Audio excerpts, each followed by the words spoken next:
We believe everyone should have connectivity and access to hardware, so we don't have a society that privileges people with access to technology and then disadvantages those folks who are not connected. So universal access was our first main principle. We have reaffirmed the core principles, which are: one, to prioritize low-income and disenfranchised communities; two, to look for internet access and hardware in the home for those communities; three, create community technology centers and training spaces where people already are. So integrate that with the other services that are already existing in the city. And then four, have a very broad definition of digital inclusion, which isn't only about learning how to use a computer or web, but production. And I'm going to let, and this goes to like a workforce training program or adoption program, which I'm going to let Manuel speak about. But we've focused a lot on discussing a practical approach, and somebody at the table coined it a cultural expression or cultural approach, meaning engaging local communities. You can picture the city partnering with grassroots organizations that already have the relationships with the people, but doing it in a way where the focus is really not on having people consume information, which has been a long history so far as far as the internet is concerned, but helping communities to become producers of content, both as a way of giving them the tools and the processes that will enable them to tell their story to the world, but also as a form, you can picture it as a form of engagement. People do participate when others listen to them. So just as a sort of framing point, like we're talking about putting power in the hands of poor people. So I just want to just remind people that that's the sort of the underlying frame here. And so when you're talking about putting power in the hands of poor people or people who haven't had the right to make their own choices, people in power will try to prevent them from having that because it'll change the dynamic of our entire society. We have to remember with the vulnerable, you have homeless families, drug and alcohol treatment centers, the physically challenged, mentally challenged, the mentally ill. There are residential centers all over the city and all over the state where lots of people are there for long periods of time. And the same as you were saying, universal access is in the home. We have to also recognize that home, for many people, is somewhere other than what you think of as your home.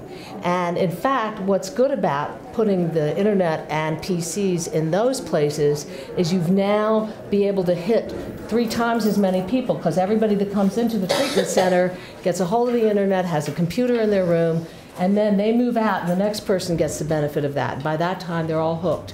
So there you go. We're into place-based, housing-based, PC and internet access training and information. Something that excited me was the idea of using existing networks, but not just the hardware and the technology, but the fact is we are a network here, and using the networks that already exist in the city and not reinventing services that we already provide, but making use of what services are already out there. When we say connectivity and we talk about hardware in the home, it's an appropriate technology as determined by the community. It's important that I would say that low income not mean that they get inferior connections, because what often happens is that it's you get it, but it comes with ads, or you get it and it's sponsored. There's a lot of companies that were very, if you want to worry about sustainability, there are a lot of very powerful companies that will make it very easy. Microsoft and Google even are very eager to give away their material, knowing that they can lock you in a lot of ways. So it should be comparable. It should be identical, and not some common strength.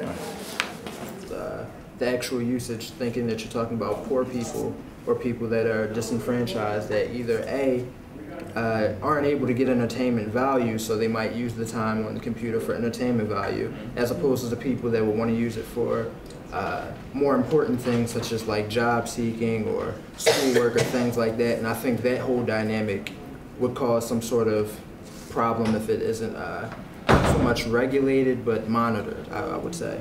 Part of the problem at libraries is that you get 15 minutes, maybe there's like a 3-hour wait to get your 15 minutes at the library. So I think that would be an issue with the kiosk. And also in terms of thinking about things differently, something that came up in our meetings before was in thinking about it as like a public utility. And I mean, public utilities cost money, but it's not a question about if people are going to have water, or at least it shouldn't be a question about if people are going to have water or electricity. And so I think one of the concerns and issues is getting people to think about it that way. And not that, yeah, like not that it costs a lot and this is something we can set aside, but that it's something that people need as a basic utility and right in their homes and to have continuous access.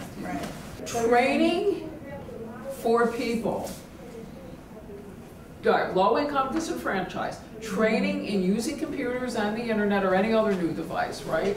All right, should be available for people at different literacy levels, different learning styles, culturally appropriate, in dispersed locations. We will have to create, this is gonna happen, we will have to create some standards by which people can decide, so we can create an office, you know, like an actual department, maybe a small department in the city, maybe under the Department of Technology or under the CIO, that can process applications for individuals or families to get this, and that can facilitate community organizing among some of the leaders that we've discussed to help do outreach so people can self-determine if they want to get access to this. And that's not perfect, but we have to think practically about what this is going to look like in the neighborhoods in the city.